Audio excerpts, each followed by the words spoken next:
오라 우리가 굽혀 경배하며 우리를 지으신 여호와 앞에 무릎을 꿇자. 대저 저는 우리의 하나님이시요 우리는 그의 기르시는 백성이며 그 손의 양이라. 너희가 오늘날 그 음성 듣기를 원하노라. 아멘.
사도신경으로 함께 우리의 신앙을 고백드립니다.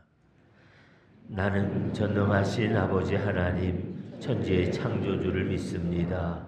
나는 그의 유일하신 아들 우리 주 예수 그리스도를 믿습니다. 그는 성령으로 잉태되어 동정녀 마리아에게서 나시고 본디오 빌라도에게 고난을 받아 십자가에 못 박혀 죽으시고 장사된 지 사흘 만에 죽은 자 가운데서 다시 살아나셨으며 하늘에 오르시어 전능하신 아버지 하나님 우편에 앉아 계시다가 거기로부터 살아있는 자와 죽은 자를 심판하러 오십니다. 나는 성령을 믿으며 거룩한 공교회와 성도의 교제와 죄를 용서받는 것과 몸의 부활과 영생을 믿습니다. 아멘.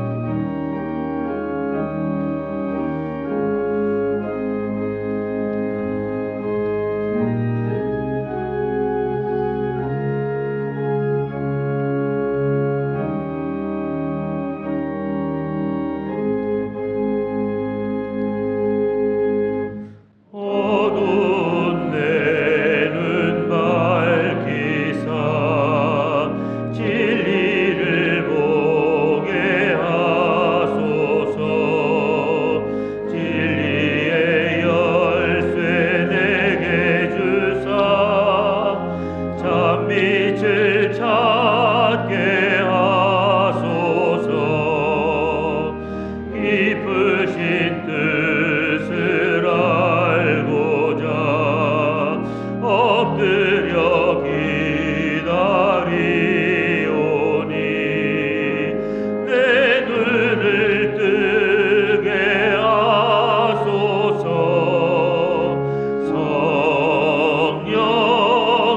성령이여 막혀진 내 귀 여시사 주님의 귀한 음성을 이 귀로 밝히 들을 때에 내 기쁨 한량 없겠네. 깊으신 뜻을 알고자 엎드려 기다리오니 내 귀를 열어 주소서. 성령이여 봉해진 내 입 여시사 복음을 널리 전하고 차가운 내 맘 녹여주사 사랑을 하게 하소서. 깊으신 뜻을 알고자 엎드려 기다리오니 내 입을 열어 주소서.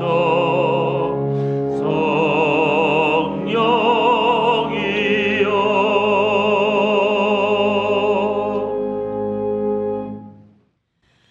사랑과 은혜가 충만하신 하나님 아버지, 지난 한 주간 세상에 흩어져 지낸 저희들을 주일을 맞아 아버지 전에 오게 하심을 감사드립니다.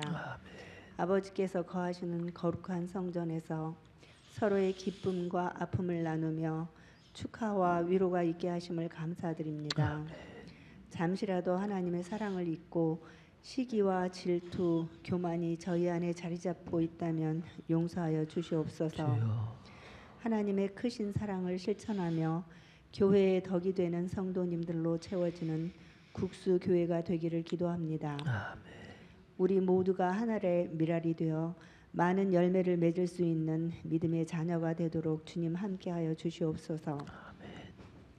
어지러운 세상 가운데 놓인 이 시기를 잘 극복하게 하시고 위정자들에게 현명한 판단과 지혜를 더하여 주셔서 속히 이 나라가 안정을 찾을 수 있도록 은혜 내려 주시옵소서. 사순절 기간 새벽 제단에서 성경을 읽으며 주님 부활의 기쁨과 성령님이 저희들에게 임하시기를 간절히 원하옵나이다. 저희를 이끄시는 담임 목사님을 강건하게 하시고 목사님의 말씀과 교훈을 마음속에 새기며 한 주간의 생명 양식이 되어 살아가게 하옵소서. 병마와 싸우는 환우들과 고난 중에 빠진 성도님들을 기억하시어 주님의 능력의 손으로 병마와 슬픔을 이겨내게 하여 주시옵소서. 교회 각 규관을 위해 애쓰시는 분들께도 힘을 더하여 주시고 드림 찬양대의 찬양이 주님께 영광 돌리는 기쁨의 시간이 되기를 간절히 원하오며 이 모든 말씀 예수님의 이름으로 기도드리옵나이다. 아멘.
옆에 계신 분들하고 우리 한번 같이 인사들 나누시죠. 잘 오셨습니다. 축복합니다. 사랑합니다. 여러분들은 하나님이 택하여 세우신 축복의 통로들입니다. 서로를 향해서 우리 마음껏 축복해 주시기 바랍니다. 당신은 하나님의 언약 안에 있는 축복의 통로,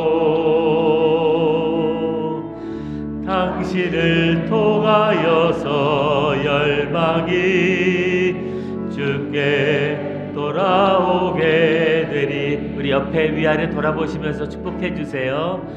당신은 하나님의 언약 안에 있는 축복의 통로, 당신을 통하여서 열방이 주께 예배하게 되리. 예배하게 되리. 우리 자녀들을 축복합니다. 당신은 하나님의 언약 안에 있는 축복의 통로, 당신을 통하여서 열방이 주께 돌아오게 되기 원합니다. 돌아오게 되리. 우리 한번 같이 기도합니다. 하나님, 아무것도 아닌 정말 쓸모없는 인생을 하나님은 하나님의 자녀로 불러주셨고, 또 우리들을 통하여 세상을 복되게 하시려고, 우리들을 통하여 세상을 구원하시려고 우리를 불러주심을 감사합니다. 하나님, 우리 모두가 하나님의 축복의 통로임을 다시 한번 깨닫게 하여 주시고, 오늘도 주님이 주신 그 소명을 붙들고 세상을 살아가게 하시되, 나로 인하여 많은 사람들이 주님을 보게 하시고 주님을 알게 하시고 주님께 돌아오게 하여 주옵소서. 특별히 하나님, 우리 자녀들을 위해 기도합니다. 사랑하는 우리 자녀들이 어려서부터 주님 은혜 안에 거하며 하나님의 말씀과 뜻을 따라 살아가며 저들의 삶에 이 세상을 구원하는 하나님의 손길로 쓰임받게 하여 주옵소서. 하나님, 우리 사랑하는 자녀들 위해 우리에게 주셨던 은혜보다 갑절의 은혜를 더하시기를 우리 주님 예수님 이름으로 기도하옵나이다. 아멘. 나가셔서 또 말씀들 잘 나누시기 바랍니다.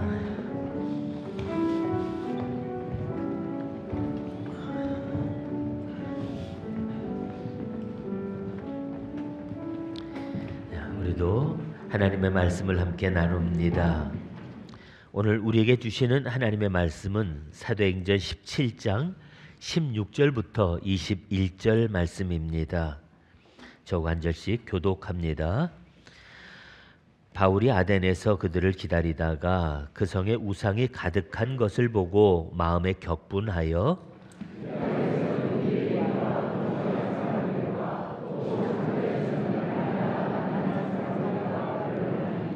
어떤 에피쿠로스와 스토아 철학자들도 바울과 쟁론할세, 어떤 사람은 이르되 이 말쟁이가 무슨 말을 하고자 하느냐 하고, 어떤 사람은 이르되 이방 신들을 전하는 사람인가 보다 하니, 이는 바울이 예수의 부활을 전하기 때문이러라.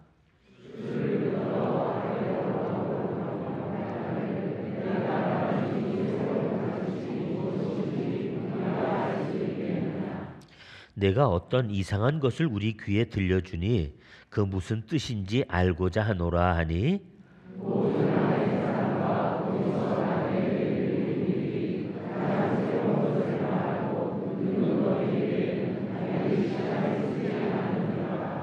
아멘.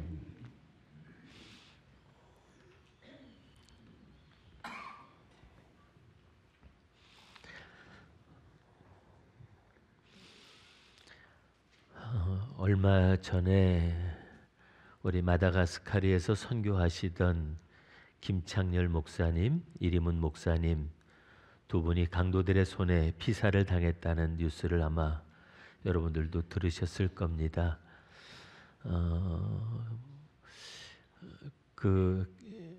이 김창렬 목사님은 그 벌교죠, 그 영송교회라는 곳에서 담임을 하셨던 원로 목사님이신데 그분은 농촌 교회를 살리는 아주 큰 역할을 하셨던 분이세요. 예전에 왜 그 하우스 농사, 이제 그 딸기 농사를 처음 시작하셔 갖고요, 그 마을을 살게 하셨던 이제 그런 분이십니다. 그래서 정말 아주 농촌 목회자로서는 성공하신 분인데, 그분이 은퇴를 하시고 나서 그렇게 특별히 하실 일이 없어서 좀 무료한 시간을 지내시다가 한웅수 목사님이라고 우리 국수리에 와 계셨던 그 목사님을 또 만나서, 또 그분이 마다가스카르에서 이 농장을 일구며 선교하시던 이제 그 얘기를 듣고 또 그분을 만나서 이분이 좀 많이 감동을 받고 몇 년 전에 이 마다가스카르로 같이 들어가셨습니다. 그래서 한웅수 목사님하고 함께 거기 농장을 일구면서 거기다 바닐라 나무 묘목을 심어 갔고요. 그래서 그 묘목을 각 가정에 한 100그루씩 이렇게 나누어 주어서, 그래서 그 가정들을 다 경제적으로 자립하게 하는 그런 일을 좀 하겠다는 꿈을 갖고 이제 몇 년 동안 헌신하셨던 분입니다. 또 그 이림은 목사님은 그 사위분이신데, 그분도 은퇴하고서 자기 장인을 도와서 그 일을 하겠다고 이제 그리고 마다가스카르로 넘어오셨어요. 그런데 이분들이 우리 마카다미아 농장 있는 그 근처에 이제 새로 무라망가라는 곳에다가 농장을 이제 개척하고 이제 이런 일을 시작을 하셨는데, 7명의 강도가 들어와서 결국 목사님 2분을 죽이고 이제 그리고 금품을 털어갔습니다. 근데 털어갔다고 그래봐야 한 90만 원 돈 정도 되는 현금이 있었다고 그래요. 근데 참 그렇게 해서 어이없이 돌아가신 그 목사님을 얼마 전에 장례를 치렀다고 하는 소식을 받게 됐는데요. 여러분들이 이 얘기 들으면 어떤 생각이 드세요? 정말 저도 화가 나는데, 여러분들이 느낄 때 이 7명의 강도를 보면서, 아니 그 마다가스카르 사람들을 보면서 여러분들은 뭘 느끼시나요? 그분들에 대해서 어떤 좀 면에서 화가 나시나요? 그 자기들을 위해서 살겠다고 그 아프리카를 살리는 길은 다시 에덴을 회복하는 일, 이 땅에 유실수를 심어서 이 땅에 그래도 다시 저들이 살아갈 수 있는 삶의 터전을 만들어 보겠다고 찾아왔던 그 목사님을, 그래 90만 원 돈 때문에 2명의 목숨을 빼앗는 그들을 보면서 그들의 그 흉폭함과 잔인함, 그들의 악함에 대해서 우리가 분노를 느낄 수밖에 없습니다. 하지만 제가 그 얘기를 듣고 더 화가 나는 건 뭐냐면요, 그들이 사람을 죽일 수 있는 그 돈 몇 푼 때문에 그 살인하는 그들의 그 악함보다 더 어이가 없는 게 뭐냐면 그들의 멍청함 때문에 더 화가 납니다. 여러분 그렇게 느끼지 않으세요? 왜 우리도 그런 말 하잖아요. 우리가 이렇게 그 예전에 동화를 배울 때 황금알 낳는 거위에 대한 얘기를 들으시지 않았어요? 매일 하나씩 황금알을 낳는 거위가 있는데, 그래서 처음에는 그걸 고마워하고 그리고 그 알을 팔아서 잘 먹고 살게 되니까 나중에 욕심이 생겨가지고서 저 뱃속에는 뭐가 들었는지 한번 보겠다고 그걸 잡아가지고 이제 그 거위 배를 갈라놓고 보니 아무것도 없더라고는 건 얘기죠. 결국 다 잃어버린 그 바보 같은 멍청한 사람 얘기를 들었는데 꼭 그 사람들 얘기를 듣는 것 같아요. 왜냐하면 그 목사님은 끊임없이 계속 저들을 위해서 무엇인가 할 테고, 그 목사님이 계속 그들의 삶에 무엇인가 줄 수 있는 많은 것들이 있는데, 자기들이 당장 그 돈 몇 푼을 뺏겠다고 목사님을 죽이고 그 돈을 털어가 봐야 결국 그것이 그 땅에 자기들에게 무슨 이익이 되겠냐는 거죠. 우리 옛날 어른들은요, 아무리 굶어 죽는 한이 있어도 종자씨는 남겨뒀어요. 그건 손을 안 댔습니다. 왜요? 배고프다고 지금 그걸 톡 털어 밥해 먹어 버리고 나면 그 다음에 소망이 없잖아요. 내일을 생각할 줄 아는 지혜가 있다면 아무리 힘들어도 오늘 손을 대서는 안 될 것들이 있게 마련인데, 자기들 위해서 살겠다고 오신 분들을 그렇게 돈 몇 푼 때문에 죽이는 그 바보 같은 사람들, 그 멍청함은 제가 모르서 정말 그들에게 화를 내야 정말 이 분이 풀릴지 모르겠습니다. 보네퍼라고 하는 목사님이 계셨죠. 나치 치하에서 히틀러에 저항하던 목사님이셨는데, 이분이 자꾸 이런 일을 비판하다가 결국 감옥에 끌려 들어갔는데 그분이 감옥에 들어가서 고민하며 생각한 겁니다. 어쩌다가 우린 독일이 이렇게 됐나? 지성의 나라라고 했던 독일이 어쩌다가 이런 꼴이 되었을까? 그리고 고민하다가 그가 깨달은 것이 있습니다. 결국 그가 무슨 이야기를 우리한테 들려줬냐면요. 악함보다 더 나쁜 건 뭐냐? 바로 멍청함이다. 그렇게 이야기를 했던 기록을 저희가 보게 됩니다. 사람이 우리가 나쁜 것에는 화를 내지만요. 멍청한 사람 보면 비웃고 맙니다. 아니요. 나쁜 사람보다 더 못된 사람은 멍청한 사람들입니다. 정말 이런 바보 같은 사람들이 우리가 살아가는 역사를 망치고 우리들의 삶을 파괴하는 일들을 우리가 지금 얼마든지 볼 수 있기 때문입니다. 근데 여러분, 우리가 오늘 말씀에서 보면 사도 바울이 베레아를 떠나서 또 그래서 아테네로, 아덴이라고 하는 곳, 지금 아테네입니다. 거기로 이제 먼저 가게 됐는데요. 이제 신라하고 디모데도 보내다오. 그리고 이제 그 성에서 먼저 성을 돌아다니며 보지 않았겠어요. 근데 아테네를 이 바울이 돌아다니면서 보다가 오늘 말씀에 보니까 이 바울의 마음에 아주 화가 났다고 그랬습니다. 분노가 일었다고 그랬어요. 왜 화가 났냐면요. 그 성에, 온 성의 우상이 가득한 것을 보고서 그가 격분했다고 오늘 성경이 말씀하고 있는 걸 봅니다. 여러분, 이 아테네라고 하는 도시는요. 우리가 참 역사적으로 의미가 깊은 도시입니다. 우리 민주주의의 발상지라고도 얘기하고요. 또 그리고 철학의 근원이라고, 서양 철학의 우리가 근원지라고도 얘기하고, 이 아테네라는 도시는 정말 세계 역사에 미친 영향력이 참 큽니다. 하지만 우리가 뭐라고 인정을 하든 간에 사도 바울의 눈에 볼 때 이 아테네라는 도시는 어떤 도시였느냐? 정말 이 바보 같은 사람들, 이 미련에 터진 사람들, 그리고 그들을 보면서 마음에 분을 느낄 수밖에 없는 그런 모습으로 아테네를 보았다는 겁니다. 여러분, 이 우리가 말하는 멍청함이라고 하는 거, 미련하다고 하는 거는요. 여러분, 이게 배움이 짧다고 멍청하다는 얘기가 아닙니다. 아무리 많이 배워도요. 미련한 것은 어쩔 수가 없습니다. 배운다고 해서 우리가 멍청하지 않다는 말은 아닙니다. 또 못 배웠다고 해서 우리가 그 사람은 지혜롭지 못하다 그렇게 말할 수도 없습니다. 왜냐하면 우리가 정말 이 미련함이다, 멍청함이라고 얘기하는 거는요. 그건 많이 배워서 지식을 더하는 게 아니고요. 우리가 삶을 살아가는 자세를 얘기하는 건데 삶을 지혜롭게 대하며 살아가는 자세는 배움과 상관없이 사람에게 주어지는 것이고요. 배워도 미련한 사람의 배움은 오히려 더 흉기처럼 다른 사람을 해하게 하는 무서운 무기밖에는 되지 않는다고 하는 겁니다. 잠언에서는 그렇게까지 얘기하죠. 미련한 사람의 미련은 절구에 넣고 공유로 찌을지라도 곡식을 찢듯 그 찌어도 그 미련함은 벗겨지지 않는다고 그렇게 얘기합니다. 아무리 배우고 가르쳐도 미련하고 정말 멍청한 사람은 어쩔 수 없이 그런 삶을 살아갈 수밖에 없는 것은 우리가 배우지 못했어도 지혜롭게 살아가는 사람들과 구별되는 모습일 수밖에 없다는 겁니다. 근데 사도 바울이 우리가 볼 때 세상의 역사는 뭐라고 말하고 거기서 아무리 찬란한 문명을 꽃피우고 어쨌다 하더라도 하나님을 아는 사람, 하나님의 지혜로 세상을 살아가는 사도 바울의 눈에 볼 때 이 아테네 사람들은 정말 멍청하고 미련한 사람들일 수밖에 없었던 것은 오늘 그들이 살아가는 그 삶의 모습이 바로 온 성에 우상을 가득히 쌓아놓고 있는 바로 그런 모습을 보며 사도 바울이 느꼈던 공분이라고 하는 겁니다. 여러분, 지금도 아테네를 가보면 정말 거기는 많은 신전들이 있죠. 파르테논 신전도 있고요. 또 니케 신전도 있고요.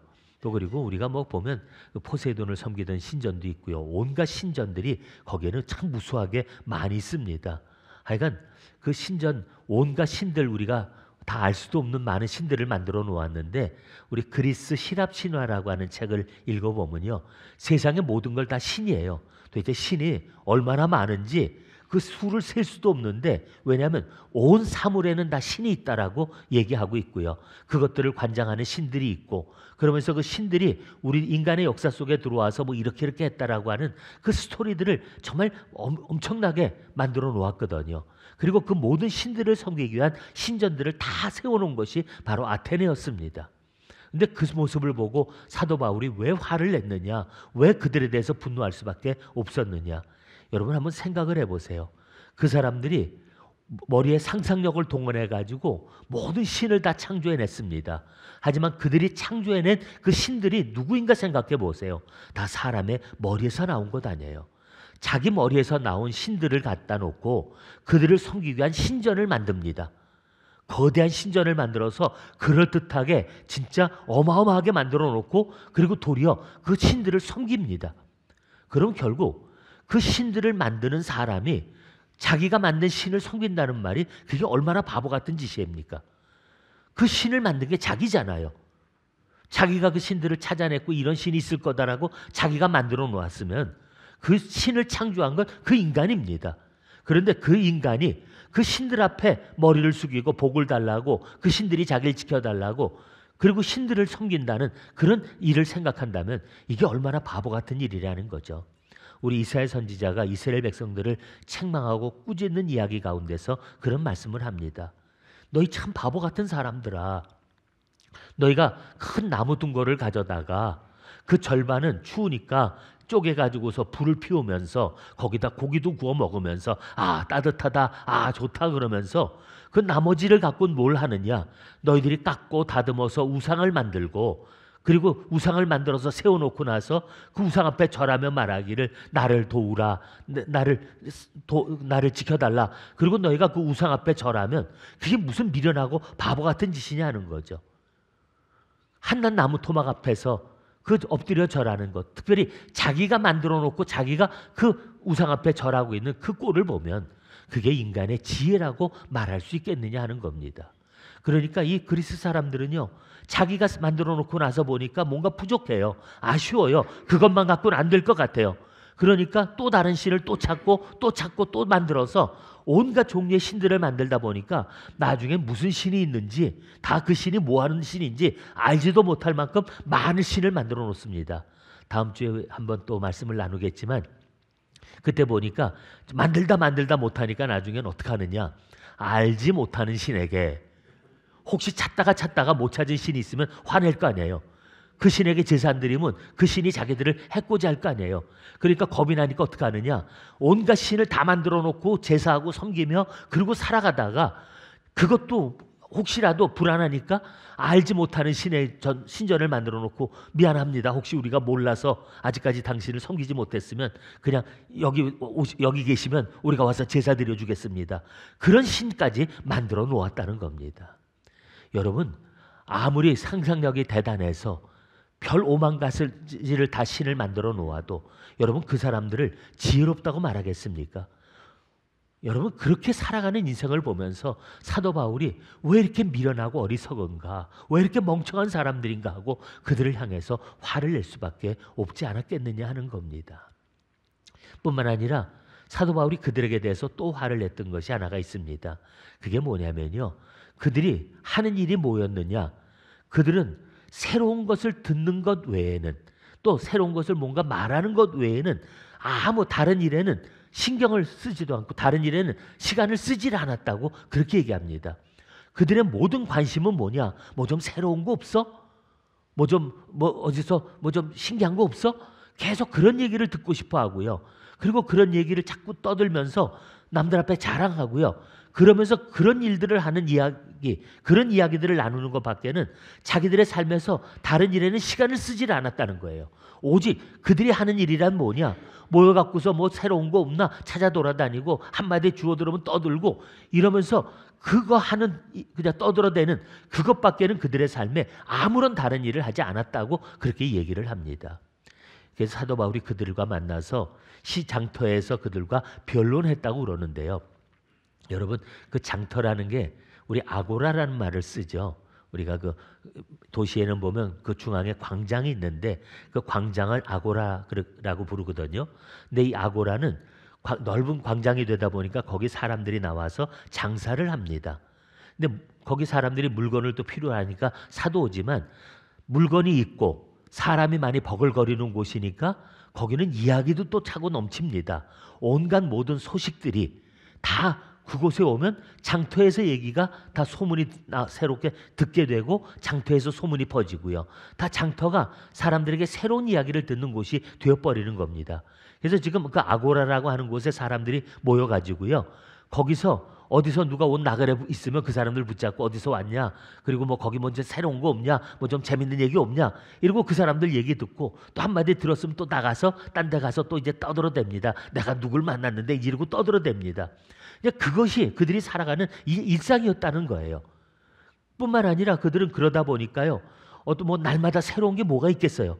그러니까 그들 중에는 철학자들이 또 되게 많았습니다. 그래서 서양 철학의 이제 그것이 발상지가 됐다고 얘기를 하는 건데, 사도 바울이 여기서 그 에피쿠로스들과 또 그리고 스토아 사람들과 이제 논쟁을 했다는 이제 그런 얘기가 나옵니다. 이 에피쿠로스라고 하는 얘기는 여러분도 아마 많이 들으셨을 거예요. 그 철학 중에서 쾌락주의라고 하는 이 철학이 있는데요. 우리는 뭐 이 쾌락주의라고 그러니까 먹고 마시고 즐기면 최고 아니냐, 이런 철학이 아니고요. 그 사람들이 말하는 거는 이 마음의 그 행복을 추구하는 겁니다. 그러니까 우리가 지금도 뭐 현대에도 그런 사람들 많이 있죠. 그 철학의 흐름이 지금도 내려와서 지금도 인생이 뭐냐 그러면 에이 그냥 잘 먹고 잘 살고 그냥 행복하고, 그냥 삶이라는 게 행복하면 그게 최고지 뭐. 어차피 잠깐 살다 가는 건데 그냥 행복한 게 최고야. 그리고 행복을 추구하는 바로 그것이 바로 그들의 이제 흐름에서부터 나온 건데요. 다고 먹고 마시고 뭐 흥청거리고 그런 쾌락보다는 그들이 마음속의 평안함, 그리고 그들은 마음속에 느끼는 이 즐거움, 만족감, 이런 것들을 최고의 쾌락이라고 생각하면서 그것을 설파하던 이제 그런 사람들이 있었는데, 이 에피쿠로스의 영향을 받은 사람들이 학파를 이루고 또 그런 무리들이 자기들의 주장을 계속 사람들을 설득하며 가르치는 그런 사람들이 있었습니다. 그러니까 그냥 인생은 행복하면 끝이다, 그러고 얘기하면서 행복을 위해서 산다라고 얘기하는 그들과 사도 바울이 논쟁을 할 수밖에 없었다는 거죠. 또 스토아 철학자들과도 논쟁을 했는데, 이 스토아 사람들은요 굉장히 이성을 중시하던 사람이었거든요. 제논이라는 사람이 시작했던 이 스토아파는요 이성을 중시했던 이유가 뭐냐면, 이 우주가 이렇게 돌아가는 걸 보면 아주 질서 있게 돌아가지 않느냐, 이건 뭔가 우리가 잘 모르지만 이성 있는 어떤 지성이 이 우주의 질서를 운행하는 것이고, 인간도 그 자연 속의 한 부분이기 때문에 자연과 조화를 이루면서 잘 살아가야 된다, 이제 그런 철학을 펼쳐놓은 겁니다.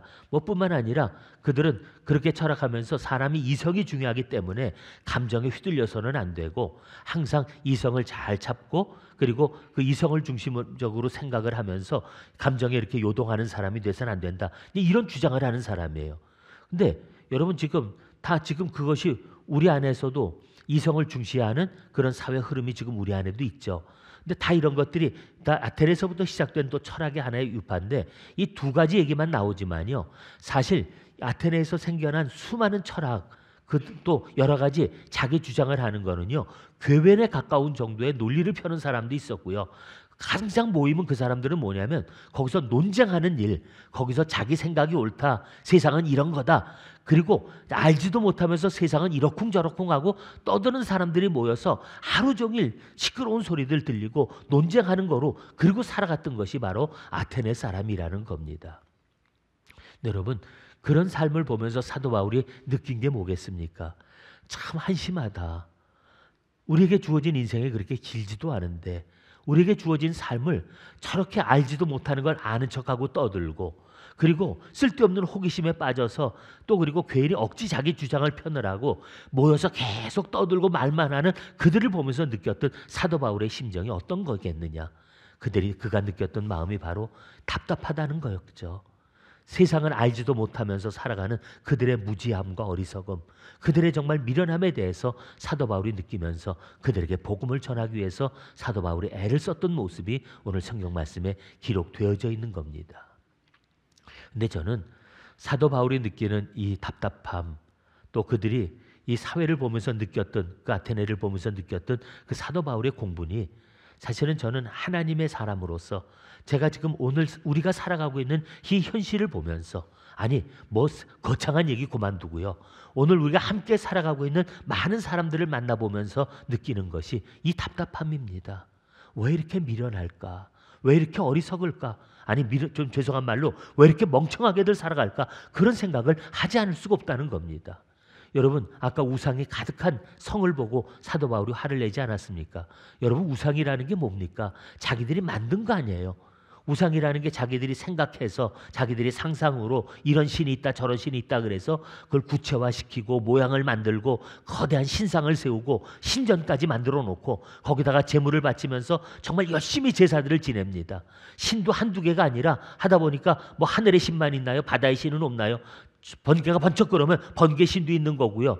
하여간 온갖 5만 가지를 다 신으로 만들어 놓고 그들을 섬기느라고 그렇게 애를 썼던 사람들을 보면서 참 뭘 위해서 인생을 살아갔나라고 느낄 수밖에 없지 않습니까? 근데 저는 오늘 우리 현대인들을 보면서도 똑같이 느끼는 거예요. 배움이 짧아요? 말을 못해요? 아닙니다. 배우기도 많이 배웠고 학벌도 좋고요. 또 그리고 사람들 앞에 잘난 척하고 많은 얘기들을 하지만 정말 우리가 살아가는 인생을 보면 우리가 정말 무엇을 섬기며 살아야 될지 방향을 잊어버린 사람들의 모습을 우리가 보지 않냐는 겁니다. 여러분 특별히 예를 하나 들어볼게요. 여러분 사람들이 요즘 돈을 우상으로 섬깁니다. 이러니 저러니 그래도 뭐니 해도 뭐니라고요?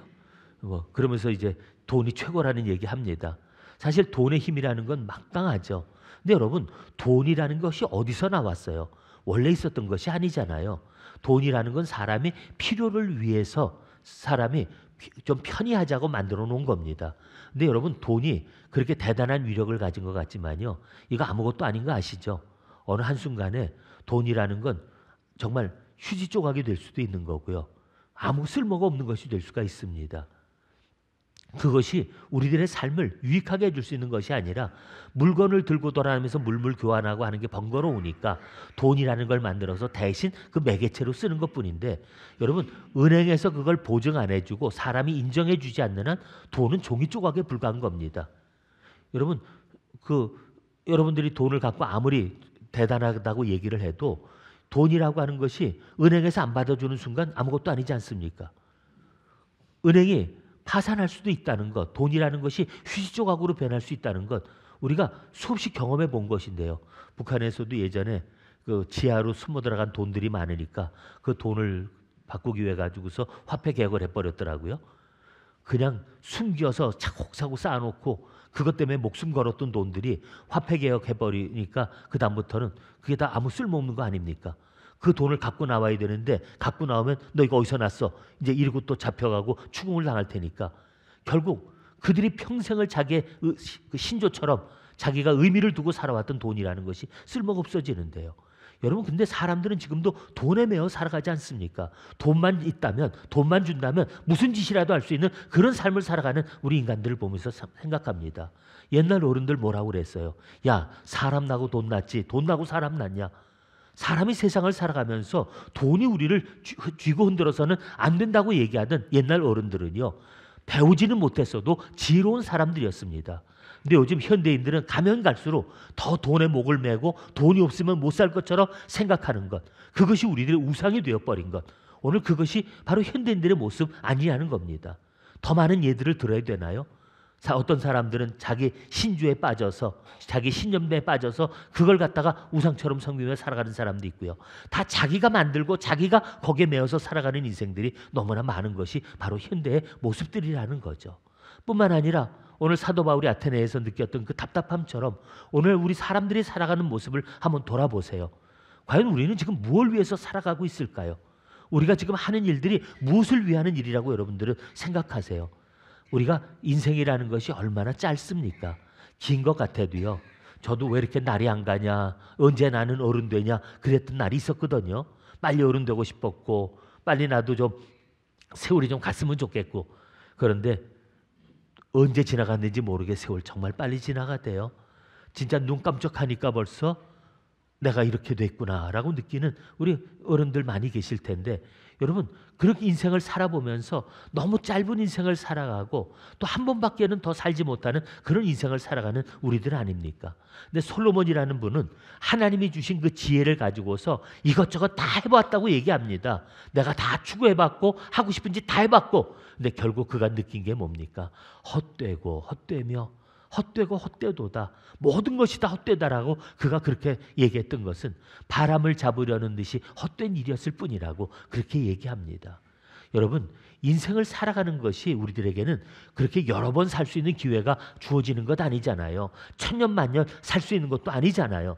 단 한 번 주어진 우리들의 인생을 살아가는데 과연 나는 이 인생을 어떻게 살아가고 있는지 한번 우리가 생각해 봐야 되지 않겠느냐 하는 겁니다.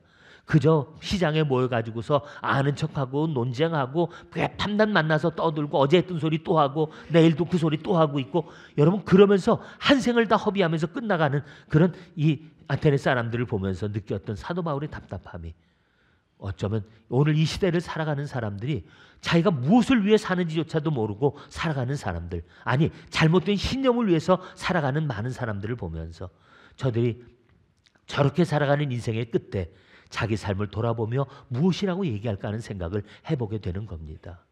여러분은 어떠세요?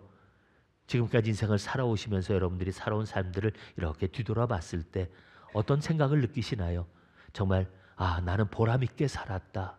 내 삶은 비록 얼마 되지 않았지만 그래도 참 의미 있게 살았다고 여러분들이 자신의 삶에 과연 만족하고 여러분들이 살아온 삶에 대해서 후회함이 없으신지요? 난 뭐하고 살았나? 난 도대체 뭐 하자고 여기까지 이르고 달려왔나? 스스로 그렇게 느끼면서 자신의 인생을 후회하고 계시지는 않는지요? 사실 제 예전에 좀 부끄러운 얘기 하나면요, 컴퓨터를 같이 처음 나왔을 때 컴퓨터를 좀 빨리 제가 이렇게 만들어서 컴퓨터를 썼는데, 컴퓨터를 쓰다 보니까 편한 게 많은데 거기에 있어서는 안 되는 괴물 같은 게 하나 들어가 있었어요. 뭐냐면 게임이 그 속에 있었어요. 근데 제가 컴퓨터를 만들고 나서 하다 보니까 게임이 있더라고요. 해보니까 또 왜 이렇게 재밌어요? 또 저도 이제 하다 보니까 이게 빠져들어갔고요. 하다 보니까 이게 손이 안 맞아요. 그래서 그 게임 하느라고 얼마나 많은 시간을 보냈는지, 정말 그 게임을 끝을 보겠다고요. 하다 진짜 날밤도 새봤습니다. 근데 그러고 나서 그 게임을 다 끝내고 났는데 제 머릿속에 어떤 생각이 드냐면요, 이겼다, 끝냈다, 생각이 드는 게 아니고요. 게임을 끝내고 나서 드는 생각이 뭐냐면, 내가 미쳤지. 이게 뭐라고? 이거 해서 내가 과연 뭘 얻는 게 있다고? 잠도 못 자면서 눈 시뻘게 가지고 그걸 하고 앉아 있고, 그리고 거기에 그냥 조금 일하다가도 좀 짬나면 또 게임 시작하면 또 한두 시간 휙 지나가 버리고요. 내가 그것 때문에 매달려 있던 시간들을 생각하니까 참 얼마나 인생이 허무하든지요. 그 다음부터는 제가 이제 게임 손 놨습니다. 이제부터 게임 안 해요. 그래서 하다못해 아주 쉽고 뭐 재밌는 게임도 안 합니다. 인생이 아까워요.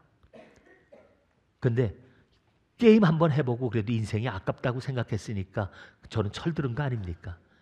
저는 또 목회자로 살아오면서 제가 과거에 좋아하던 거 참 많이 있었어요.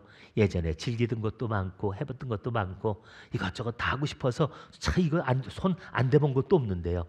제가 목회를 시작하면서 그 모든 것들을 다 내려놨습니다. 아쉬움은 있어요. 그러나 후회는 하지 않습니다. 왜요? 내게 주어진 시간이 길지 않은데 내 짧은 인생을 살아오면서 내가 목회에 올인할 수 있었다는 것, 여기에 내가 전념할 수 있었다는 그것이 나를 얼마나 만족스럽고 행복하게 해주는지 모릅니다. 여러분, 우리 한번 좀 생각해 보세요. 우리에게 주어진 단 한 번의 짧은 인생을 살아가면서 우리는 지금 무엇을 위해서 시간을 쓰고 무엇 때문에 우리가 마음을 쓰고 우리의 인생은 무엇에 매달려 있는지요. 여러분들이 지금 살아가는 그 삶을 보면서 정말 나는 후회함 없는 선택을 했고 내가 하는 일은 보람 있다고 그렇게 말씀하실 수 있는지요. 아까 돌아가신 그 김창열 목사님 그렇게 순교하셨지만 저는 참 그분의 삶이 복되다는 생각합니다. 노년에도 인생을 헛되이 살지 않겠다고 아프리카까지 찾아가서 나무를 심고 사람들에게 그 나무 묘목들을 나눠주면서 한 가정이라도 더 살려보겠다고, 아프리카를 살려보겠다고 그렇게 애쓰시다가 돌아가신 것. 어차피 한 번은 끝날 인생이지만, 언젠가는 끝날 인생이지만 그래도 자기의 삶의 꿈을 가지고 있고 무엇인가를 이루기 위해서 달려가셨던 그분의 삶은 결국 결코 헛되게 끝나지는 않을 거라고 제가 믿기 때문입니다. 여러분, 저는 우리들의 삶을 돌아보면서 이 아테네 사람들을 보고 사도 바울이 아주 분노하고 그들을 향해서 논쟁하고 그들과 싸울 수밖에 없었던 그 이유가 뭐라고 생각하세요? 똑똑한 척하지만 지혜롭지 못한 사람들. 스스로 잘난 척하고 떠들지만 인생을 정말 허비하고 의미 없는 일에 자기의 생을 다 쏟아부으며 살아가는 그들을 보면서 사도 바울은 그들에게 대해서 오늘 예수 그리스도를 전하고 그들의 생명을 살려보려고 몸부림칠 수밖에 없었던 것을 봅니다. 우리가 한 생을 살아가는 동안 우리가 하고 싶은 일, 해야 될 일도 많이 있을지 모르지만요, 그래도 우리들의 삶 속에서 정말 이왕이면 그래도 뭔가 세상을 살리는 일, 사람들을 살리는 일에 우리들의 인생이 쓰임받는 삶이 되어질 수 있기를 원합니다. 그렇게 살아가면서 우리가 살아온 이 짧은 시간이라도 결코 후회하거나 아쉬움 없는 그런 삶을 살아볼 수 있는, 하나님이 주신 그 생을 가치 있게 살아갈 수 있는 여러분 모두가 될 수 있기를 주님의 이름으로 축복드립니다. 우리 함께 일어나셔서 응답의 찬양 드립니다.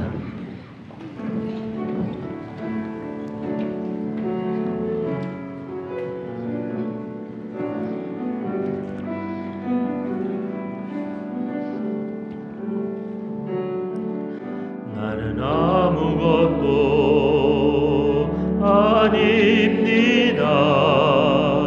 주님의 사랑이 없으면 나는 아무것도 모릅니다. 주님의 지혜가 없으면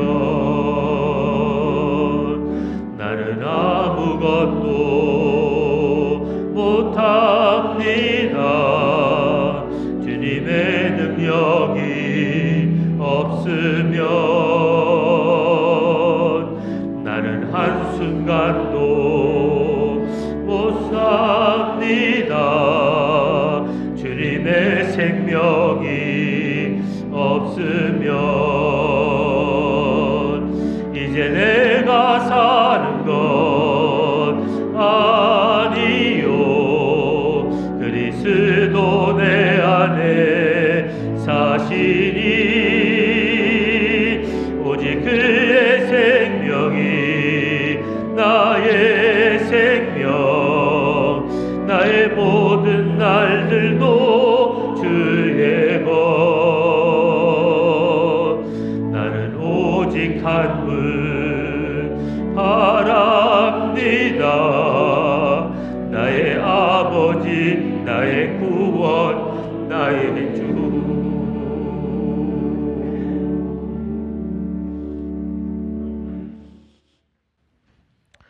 하나님, 뿌리 잘린 나무처럼 이 땅에 잠시 잠깐을 살아갈지라도 결국은 시들고 쇠하고 결국은 끝나버릴 우리들의 인생을 하나님은 사랑으로 구원하셨고 오늘도 이 세상을 살리려고 자신의 아들까지 아낌없이 내어주셨던 그 은혜를 바라봅니다.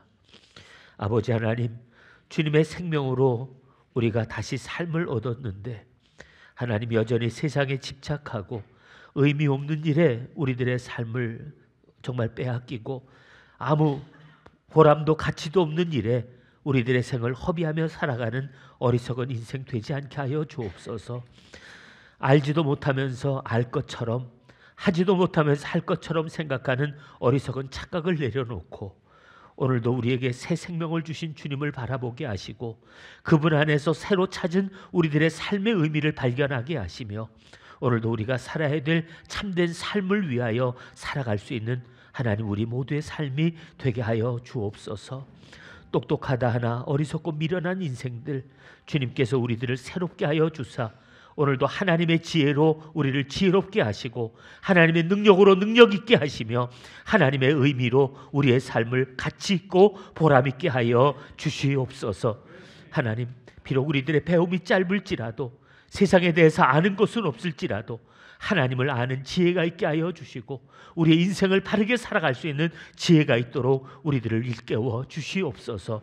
우리들의 삶을 주의 손에 붙들어 사용해 주시기를 빌고 원하며 이제는 우리 주님 예수 그리스도의 은혜와 하나님 아버지의 그 크신 사랑과 성령님의 역사하시며 도우심이 주여 나를 도우소서 오늘도 고백하며 하나님 앞에 겸허히 우리의 머리를 숙인 아니 우리의 삶을 내어드리는 사랑하는 주의 권속들 위해 이제로부터 영원까지 함께 계시기를 간절히 축원하옵나이다. 아멘.